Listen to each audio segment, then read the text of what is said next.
नमस्कार दोस्तों, देवदर्शन टीवी में आपका एक बार फिर से स्वागत है। दोस्तों, शुक्रवार के दिन मां संतोषी का व्रत पूजन किया जाता है। इस पूजा के दौरान माता की आरती, पूजन तथा अंत में माता की कथा सुनी जाती है। आइए जाने शुक्रवार के दिन की जाने वाली संतोषी माता व्रत कथा। एक बुढ़िया थी, उसके 7 बेटे थे। 6 कमाने वाले थे जबकि एक निकम्मा था। बुढ़िया 6 बेटों की रसोई बनाती, भोजन कराती और उनसे कुछ जूठन बचती वह 7वें को दे देती। एक दिन वह अपनी पत्नी से बोला, देखो मेरी माँ को मुझ पर कितना प्रेम है। वह बोली, क्यों नहीं, सबका जूठा जो तुमको खिलाती है। वह बोला, ऐसा नहीं हो सकता, मैं जब तक आंखों से न देख लूँ मान नहीं सकता। बहू हंसकर बोली, देख लोगे तब तो मानोगे। कुछ दिन बाद त्योहार आया। घर में 7 प्रकार के भोजन और चूरमे के लड्डू बने। वह जांचने के लिए सिर दुखने का बहाना कर पतला वस्त्र सिर पर ओढ़े रसोई घर में सो गया। वह कपड़े में से सब देखता रहा। 6 भाई भोजन करने आए। उसने देखा माँ ने उनके लिए सुंदर आसन बिछा, नाना प्रकार की रसोई परोसी और आग्रह करके उन्हें जमाया। वह देखता रहा। 6 भोजन करके उठे तब माँ ने उनकी जूठी थालियों में से लड्डुओं के टुकड़े उठाकर एक लड्डू बनाया। जूठन साफ कर बुढ़िया माँ ने उसे पुकारा, बेटा 6 भाई भोजन कर गई, अब तू ही बाकी है, उठ तू कब खाएगा। वह कहने लगा, माँ मुझे भोजन नहीं करना, मैं अब परदेश जा रहा हूँ। माँ ने कहा, कल जाता हो तो आज चला जा। वह बोला, हाँ आज ही जा रहा हूँ। यह कहकर वह घर से निकल गया। 7वें बेटे का परदेश जाना। चलते समय पत्नी की याद आ गई। वह गौशाला में कंडे या उपले थाप रही थी। वहाँ जाकर बोला, हम जावे परदेश आवेंगे कुछ काल, तुम रहियो संतोष से धर्म आपनो पाल। वह बोली, जाओ पिया आनंद से हमारो सोच हटाए, राम भरोसे हम रहें ईश्वर तुम्हें सहाय। 2 निशानी आपन देख धरू में धीर, सुधी मति हमारी बिसारियो रखियो मन गंभीर। वह बोला, मेरे पास तो कुछ नहीं है, यह अंगूठी है सो ले लो और अपनी कुछ निशानी मुझे दे दो। वह बोली, मेरे पास क्या है, यह गोबर भरा हाथ है। यह कहकर उसकी पीठ पर गोबर के हाथ की थाप मार दी।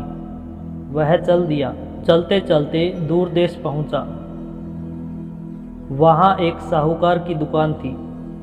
वहाँ जाकर कहने लगा, भाई मुझे नौकरी पर रख लो। साहूकार को ज़रूरत थी, बोला रह जा। लड़के ने पूछा, तनख्वाह क्या दोगे। साहूकार ने कहा, काम देखकर दाम मिलेंगे। साहूकार की नौकरी मिली। वह सुबह 7 बजे से 10 बजे तक नौकरी बजाने लगा। कुछ दिनों में दुकान का सारा लेन देन, हिसाब किताब, ग्राहकों को माल बेचना, सारा काम करने लगा। साहूकार के 7-8 नौकर थे। वे सब चक्कर खाने लगे, यह तो बहुत होशियार बन गया है। सेठ ने भी काम देखा और 3 महीने में ही उसे आधे मुनाफे का हिस्सेदार बना लिया।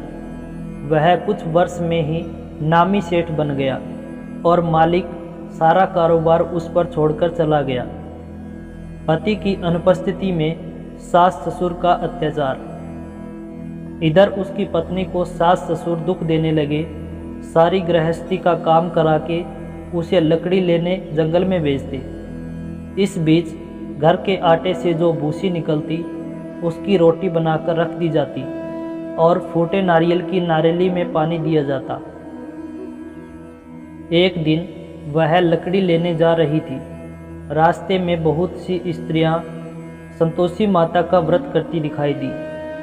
संतोषी माता का व्रत। वह वहां खड़ी होकर कथा सुनने लगी और पूछा, बहनों तुम किस देवता का व्रत करती हो और उसके करने से क्या फल मिलता है। यदि तुम इस व्रत का विधान मुझे समझाकर कहोगी तो मैं तुम्हारा बड़ा एहसान मानूंगी। तब उनमें से एक स्त्री बोली, सुनो, यह संतोषी माता का व्रत है। इसके करने से निर्धनता, दरिद्रता का नाश होता है और जो कुछ मन में कामना हो सब संतोषी माता की कृपा से पूरी होती है। तब उसने उससे व्रत की विधि पूछी। संतोषी माता व्रत विधि। वह भक्तनी स्त्री बोली, 1.25 आने का गुड़ चना लेना, इच्छा हो तो 5.25 आने का लेना, या 1.25 रुपये का भी सहूलियत के अनुसार लाना। बिना परेशानी और श्रद्धा व प्रेम से जितना भी बन पड़े सवाया लेना।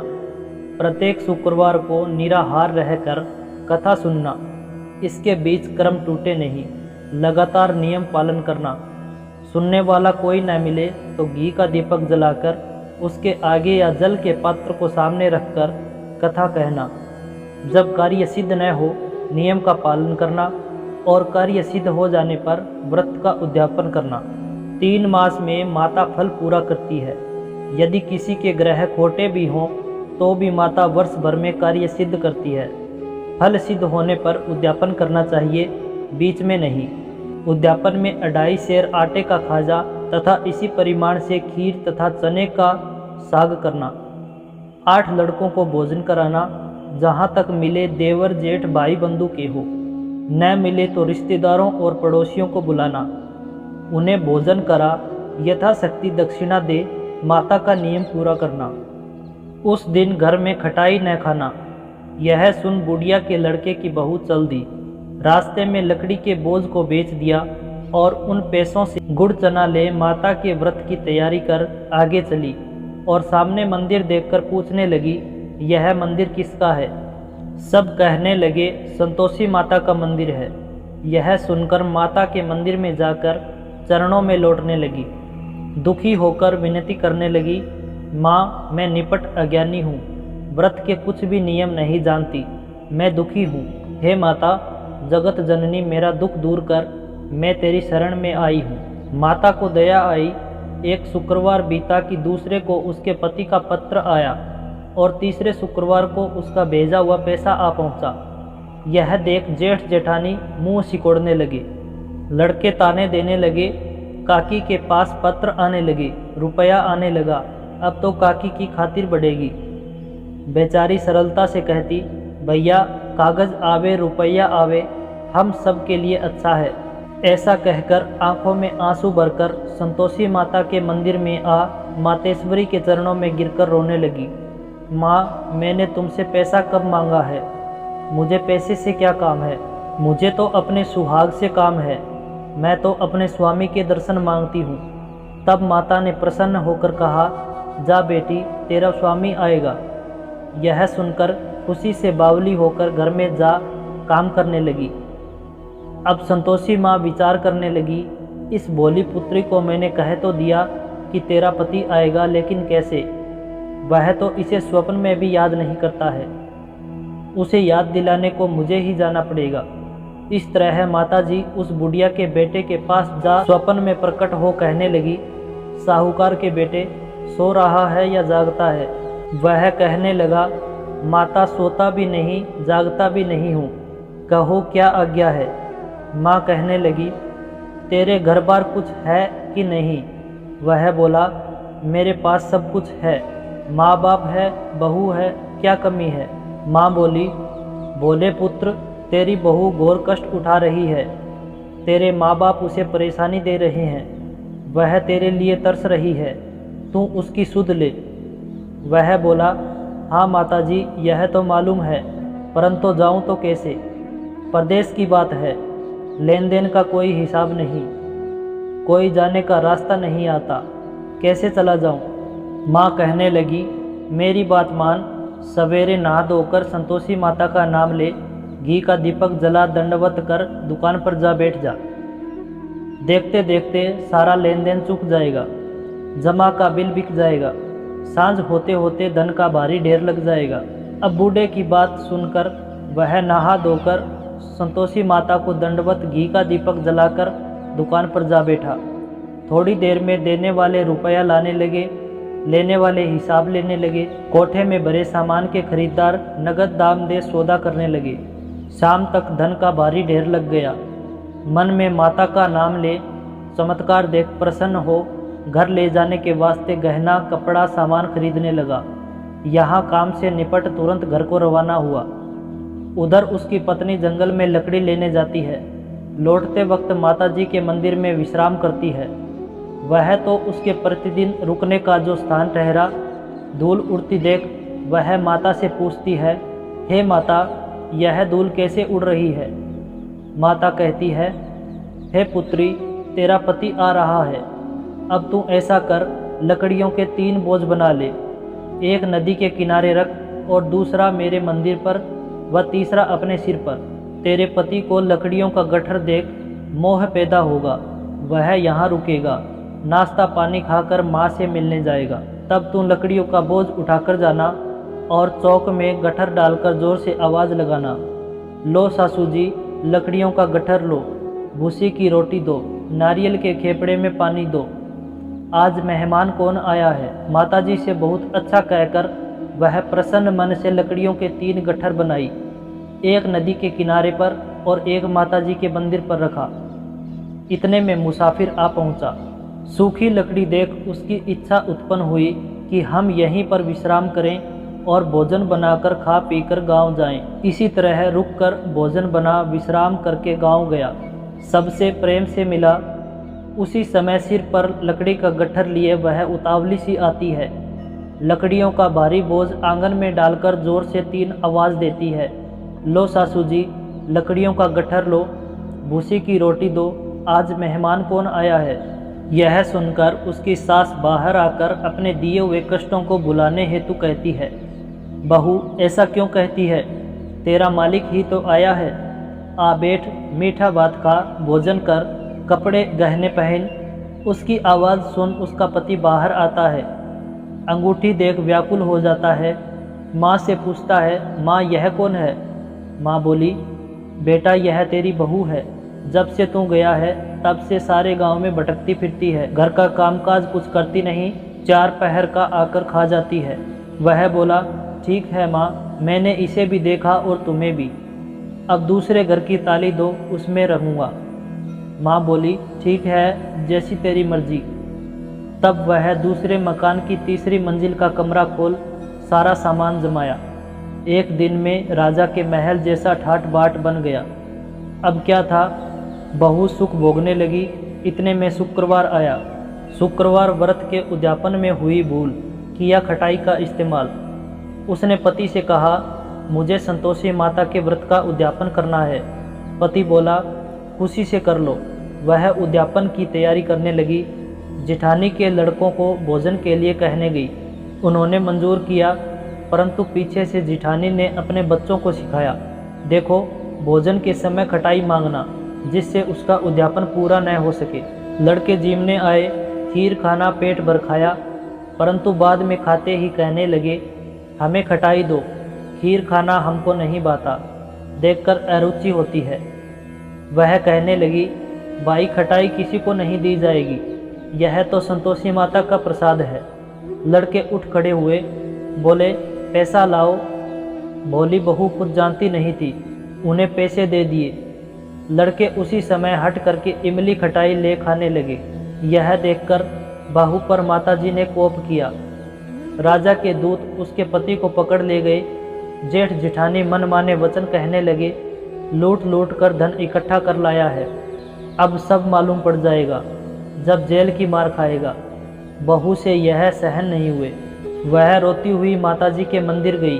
कहने लगी, हे माता, तुमने क्या किया? हंसाकर अब भक्तों को रुलाने लगी। माता बोली, बेटी, तूने उद्यापन करके मेरा व्रत भंग किया है। वह कहने लगी, माता, मैंने कुछ अपराध किया है? मैंने तो भूल से लड़कों को पैसे दे दिए थे, मुझे क्षमा करो, मैं फिर तुम्हारा उद्यापन करूंगी। माँ बोली, अब भूल मत करना। वह कहती है, अब भूल नहीं होगी, अब बतलाओ वे कैसे आवेंगी? माँ बोली, जा पुत्री, तेरा पति तुझे रास्ते में आता मिलेगा। वह निकली, राह में पति आता मिला। वह पूछी, कहाँ गए थे? वह कहने लगा, इतना धन जो कमाया है उसका टैक्स राजा ने मांगा था, वह भरने गया था। वह प्रसन्न हो बोली, भला हुआ, अब घर को चलो। कुछ दिन बाद फिर शुक्रवार आया। फिर किया व्रत का उद्यापन। वह बोली, मुझे फिर माता का उद्यापन करना है। पति ने कहा करो। बहू फिर जेठ के लड़कों को भोजन को कहने गई।